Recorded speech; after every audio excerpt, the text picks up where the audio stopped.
Now 4:30 on WKYT this morning. Friends and family of a woman who died over the weekend at Raven Run in Lexington are keeping her memory alive. For the first time in 90 years, the United States president is visiting Cuba. President Obama's visit opening a new chapter between the two countries. And back here in the U.S., Kentucky Senator Mitch McConnell is not budging on the president's nomination to the Supreme Court. That and more ahead on WKYT this morning.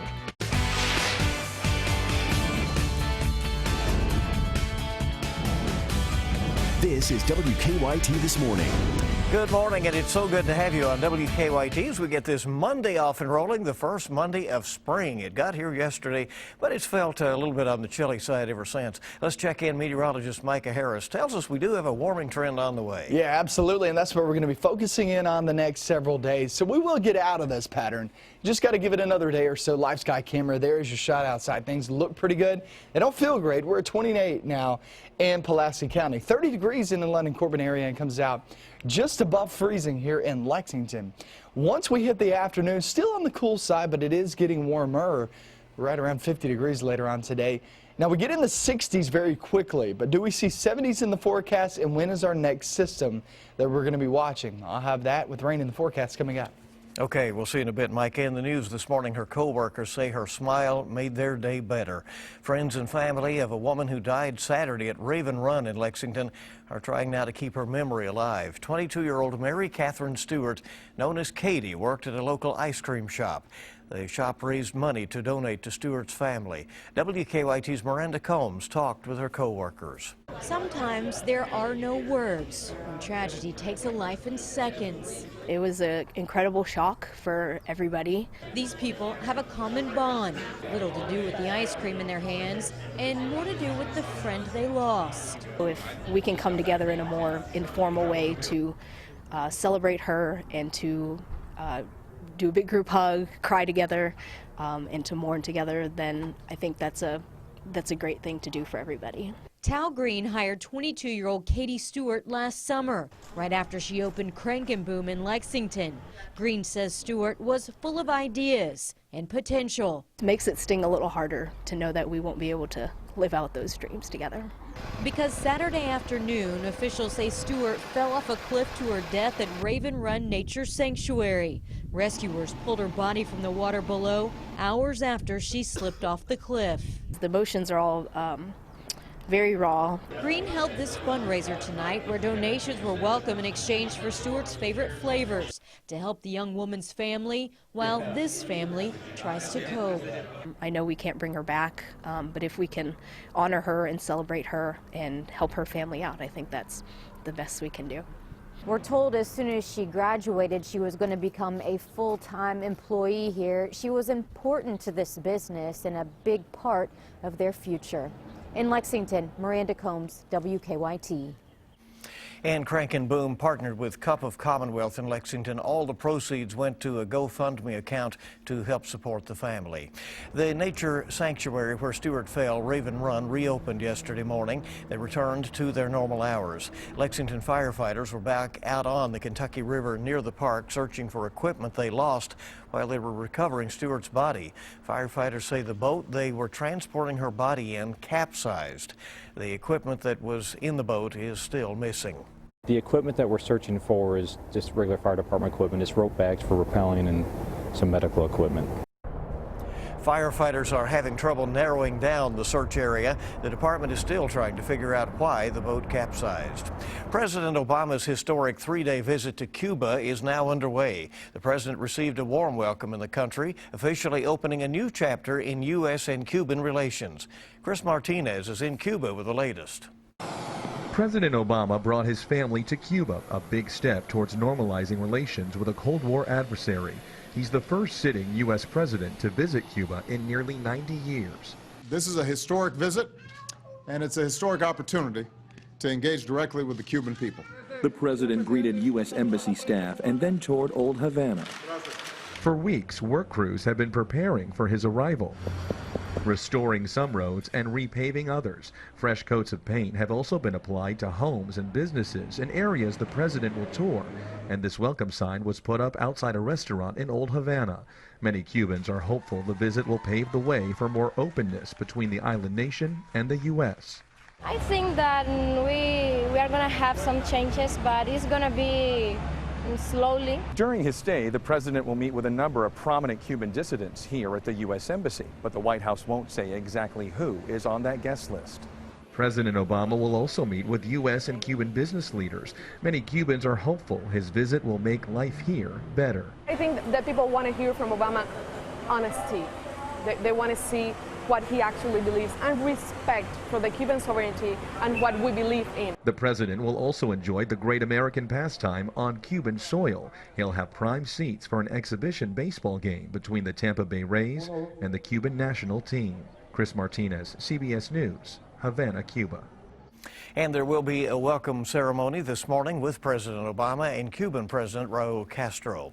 Back here in the U.S., Kentucky Senator and Senate Majority Leader Mitch McConnell is fighting the president's decision to name a Supreme Court nominee. Senator McConnell appeared on several morning programs yesterday saying he will not confirm President Obama's nominee. But this is not about this particular judge. This is about who should make the appointment. We're in the process of picking a president, and that new president ought to make this appointment, which will affect the Supreme Court maybe for the next quarter of a century. President Obama tapped moderate federal appeals court Judge Merrick Garland to fill the vacancy that Justice Antonin Scalia's death created. The State House is expected to vote on a bill today that would make cancer a line-of-duty death for Kentucky firefighters. Senate Bill 195 has already passed the state Senate. The bill also calls for the state to give $80,000 for families of firefighters who die of cancer. Firefighters say they have a higher cancer risk because of what they're exposed to when fighting fires. The Kentucky Firefighters Association says the House will convene at 4 o'clock this afternoon, and they plan to have firefighters at the State House when it is read. If it passes, it will go next to the governor for his signature. A tragic scene at a home in Louisville. Police there say 4 people died after a massive fire in Jeffersontown. Emergency responders say the fire started around 3 o'clock yesterday on Saratoga Springs Place off Taylorsville Road. Police say some of the 4 dead are children. They also believe it was intentionally set. Police have not released any names or ages nor the cause of death for any of the victims yet. They also have not said if they are looking for a suspect. Officials in Letcher County say a surge of water from a silt pond is causing Pine Creek there to turn red. An employee with the Appalachian Voices and Headwaters tested the water over the weekend. He says he noticed dead fish and turtles around the creek, and the test showed the water was acidic and had high levels of iron from coal mines that were in it. An official with Hardshell Tips, a coal mining company, says a leak in the silt pond is leaking iron into the creek, giving it that red color. The deep mines gathers water. It's empty. You know, the coal is gone, and so it builds up water like an underground aquifer, and so they accidentally opened it up and the water came out in a big whoosh. Hardshell Tipple says they are trying to fix the leak right now, and they say that the leak is a one-time problem. Search teams are hoping to get back into the Ohio River this week and look for that car that plunged off of a bridge. Police say the car crashed Tuesday and went right off the I-275 bridge between Campbell County and Cincinnati. But due to rough river conditions, the Boone County Water Rescue Team says it can't attempt a recovery yet. They say it could be tomorrow or Wednesday before divers can get in the water. And when they do, the rescue captain says they will try to recover whoever was in the car, then try to get the car out. And on that same bridge, police are investigating another deadly crash. State transportation leaders say the eastbound lanes of Interstate 275 were closed for several hours because of a crash. Crash happened shortly before 10 last night. We don't know how many cars were involved, but police say one person has died. WKYT this morning on the air, 4:39 is our time. Good to have you with us on this Monday. It's called electronic intrusion, and new research reveals that your teen either could be a victim or a perpetrator of digital dating abuse. Moms Every Day looks at the findings. Ahead on WKYT this morning. We have some chilly conditions out there early this morning, but we move into that spring feel. as we head throughout the next few days. I'll have that forecast coming to you next. Now, your hour-by-hour forecast with meteorologist Micah Harris. All in all, we had a pretty quiet weekend. Now, some of us had a few flakes to the north and down toward the southwest, but for the most part, we kept a lot of that on out of here. Defender Radar Network, there's your shot. The one thing we did see for everybody, those temperatures drop big time. We were in the 40s both Saturday and Sunday, and it wasn't a great feel. It was on the cool side of things, and it's still pretty chilly early this morning. There's Live Sky camera, and things look just fine. 75 Winchester Road, have not heard of any problems whatsoever on any of the roads. 32 degrees in Mount Sterling, and Frankfort, the capital city, coming in at 33 degrees. That goes for Lexington, too. Versailles back toward Lawrenceburg, down south into Harrodsburg, Salvison, Danville, holding on to the 30s. Couple of spots have actually already reached the 20s, and we were down there in the 20s just about an hour ago in Somerset and Pulaski County. And once we track off into the afternoon, we'll be roughly 50 degrees. That's just above where we have been the past few days. Yeah, but it's still on the cool side of things. We're getting better, right? A lot of sunshine to be had, too. Once we head off into the evening, I'm not seeing any issues. And overnight and into tomorrow morning, although it's still pretty chilly, it is getting better. Right around 30 this morning, right around 34 tomorrow morning. So it's getting there. Still going to be pretty chilly, though. Let's talk about your headlines and what you can expect the next few days. The first week of spring, first full week, that's this week. It's actually pretty nice. I mean, yeah, we start off right around 50 degrees today, but tomorrow in the 60s, the following day 60s, the next day in the 60s. So it's getting better. The warming trend will take over in the upcoming days. Once we hit Thursday, now through Wednesday, looks just fine. We have no rain chance in the forecast. But once we hit Thursday, that's when your next best chance at showers, and even a few rumbles of thunder come sliding on in here. So that's really the only chance that you see a very widespread opportunity to see some rain in the forecast. Then we head off towards your weekend. Sunday is another chance, but you can see it's not that great. But yeah, the first full week of spring goes with us, and our temperatures continue to rise, so there's some good news with us. In the 50s and 60s the next 7 days, at least we don't have a big shot at some cold air anytime soon. And thunderstorms will be likely there on Thursday, and then another opportunity there with that rain chance on Sunday toward the weekend. That's only 2 days out of your 7-day forecast that we actually have a rain chance. That's pretty good. We will take that. It's not all that bad, finally getting back in the 60s. I don't see many 70s in there, but, you know, still 60s is still well above average. It's so always we'll be all right. Warm in the sunshine. Well, yeah, that's true. In the sunshine. We'll yeah, enjoy that. Yep. All right, Micah, thank you so much. It's 4:45 now, 4:45. It seems like we're all attached to our cell phones these days, parents and teens included. Is your teen using social media to harass others? A new study shows that they may be harassing their boyfriend or girlfriend. More on a study in today's Mom's Everyday Minute.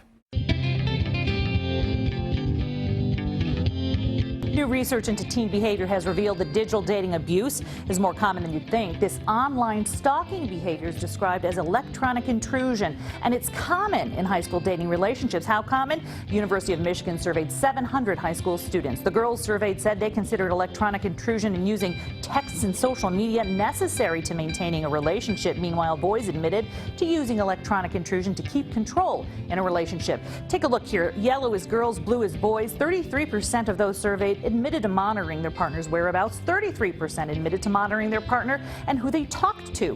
28% said they've pressured their partners into responding quickly to texts. The researchers say the more insecure the teen is, the more likely they'll use electronic intrusion to calm anxiety. They say it's important to recognize the behavior and address it before it escalates. For more information, visit Moms Every Day. I'm Rebecca Rainier. And for those tips and more, just go to WKYT.com, click on the Mom's Everyday section. We also have all the latest news and weather for you right there. Good to have you with us on WKYT on this Monday morning. The Dunbar Bulldogs have won their first state championship. Fans in Lexington couldn't be happier for the team, including a former player who went on to play for UK. We'll have that story coming up. Kentucky mornings start here. You're watching WKYT This Morning. Well, good morning and welcome back in on your Monday morning, the first Monday of spring for 2016. We're delighted you're with us at 4:50. High school basketball fans filled Rupp Arena to watch the Dunbar Bulldogs play for the state title. WKYT's Hillary Thornton talked to students and alums about the big championship. It is an exciting time to be a Dunbar Bulldog. It's awesome. I love being a Bulldog. It means so much to be able to come out here and to support my school. A sweet return to the state tournament, their first appearance at the Sweet 16 since 1997, looking away as state champions, defeating the Doss Dragon. A team bringing a lot of pride to their school, a team that had a whole lot of support during their run in Rupp. And it wasn't just from those who wear the black and red. Usually we're against, other schools and it's, Henry Clay versus Dunbar, but now that Henry Clay people are here, Lafayette people are here, it's great. It is a title that means a lot, not just to the players out on the court this season, but for all those who have worn the Bulldog uniform. I'm always proud to be a Bulldog, especially today. Yeah, this is, I feel so silly even crying about it right now, but it's been 20 years since we started the program back. And to be part of those first few teams and to get so close. And we were down there. I mean, we had to take this picture that Dawson's having to take right now. That's no fun. A special ending for what fans call a special team. It's going to bring a lot to our school, bring a lot to the world. They win, we win. We all win. Boys basketball state champion trophy now calls Lexington, and more specifically Paul Lawrence Dunbar, home. In Lexington, Hillary Thornton, WKYT. Well, you could hear the excitement a little bit better than Hillary there, but quite a crowd. More than 10,000 people packed Rupp Arena to watch the Bulldogs win their first state title. A big congratulations. And the UK women's basketball team is still rolling in the NCAA tournament. Kentucky will face off with Oklahoma today in Memorial Coliseum, and the tip-off is set for 6:30 on ESPN2. Keep up with the Cats on our website, WKYT.com, or download the WKYT News app for scores and highlights on your phone. Police in Indiana say a woman trying to grab a spilled drink caused a school bus to crash. State police say the driver sideswiped the bus on Interstate 65, causing it to go off of the road and flip. The bus was carrying Griffith High School basketball's team to a state semifinal game. No one suffered any serious injuries. Good to have you with us on WKYT this morning at 4:53. In just a moment, a look at some of the stories our news team is working on for you this morning. We'll also have another look at your weather forecast and our first look at traffic in a few minutes on WKYT This Morning. Good morning. Welcome back in. WKYT This Morning on the air on your Monday. It is 4:56 and we are finally in spring. Here's a look at some of the stories our news team is working on this morning. Tonight, Fayette County School Board members are expected to vote on fixing the radon problem. Earlier this month, testing revealed that 9 Fayette County schools had high levels of radon. That meeting is set for 6:30 tonight. It's going to be at least $500,000 to try to solve the problem. Our continuing coverage later on WKYT This Morning. And today, the State House is expected to vote on a bill that would make cancer a line of duty death for Kentucky firefighters. If Senate Bill 195 passes the House, it would go next to Governor Bevin for his signature. We'll continue our coverage ahead on WKYT This Morning. And we're watching weather. As we said, we're now into spring, but it hasn't felt like it yet, but it's coming. Let's check in with Micah. And we'll actually feel that as we go off into Tuesday and off into Wednesday. Today's still pretty chilly. We're there in the 30s early this morning, even a couple of 20s down south. But as we track off into the afternoon, we're talking 50 degrees, which isn't that far below average right there in the mid-50s, so we're getting closer. But yeah, mostly sunny skies as we track throughout your day. Now, as we go throughout the next few days, we stay dry. Then we hit Thursday. That's our best chance of rain in the forecast. We're going to talk all about that if we can expect some thunderstorms then. Coming up in another 2 hours, WKYT News.